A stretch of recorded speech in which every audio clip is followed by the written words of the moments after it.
Mon manuel là, pour fabriquer des guillotines, c'est une idée fondamentale qui, à mon avis, est très précieuse. Bon, c'est assez complet, mais un des éléments... On n'a pas lu le livre.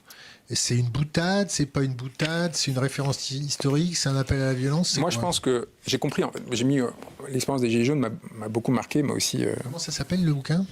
Comment fabriquer une guillotine.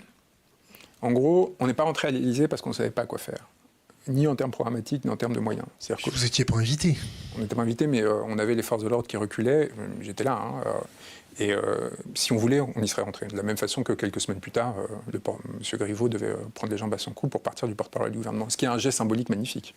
C'est-à-dire que les Français c'est votre perception. Demandent au gouvernement d'ouvrir les portes du porte-parole, c'est-à-dire de leur laisser à nouveau être entendus.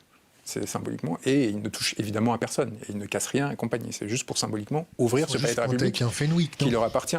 Non, le Fenwick était à côté parce que Saint-Laurent était en train, grâce à la fraude fiscale qu'ils ont mis en œuvre, Kering, de rénover un hôtel particulier qu'ils avaient acheté à grands frais. Vous avez des sources de ça ?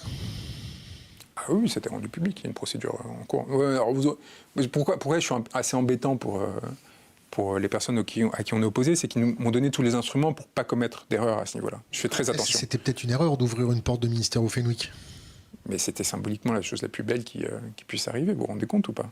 C'est-à-dire qu'avec un instrument du peuple, en plein 7e arrondissement, un hôtel particulier qui a été saisi par la République, censé représenter le peuple, et où vous avez des gens qui sont en train de se faire massacrer au gaz lacrymo, au tir de LBD, aux grenades désencerclantes. Pourquoi ? Parce qu'ils réclament de la dignité et d'être entendus par le pouvoir, et qui tombent sur un Fenwick, donc dans le 7e arrondissement.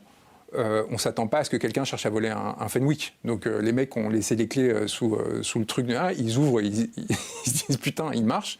Et un peu dans la folie du moment. Et pourquoi, en fait, ça arrive ?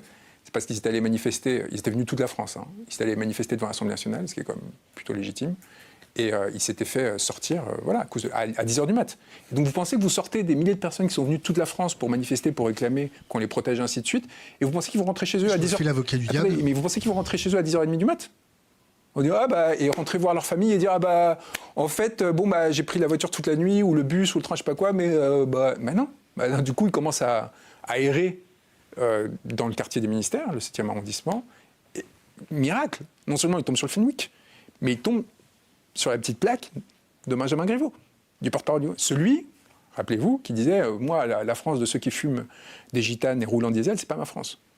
Cet homme portait la parole de la République. J'ouvre une parenthèse. Et vous voulez qu'ils viennent pas ouvrir leur porte ? Ils n'ont pas besoin.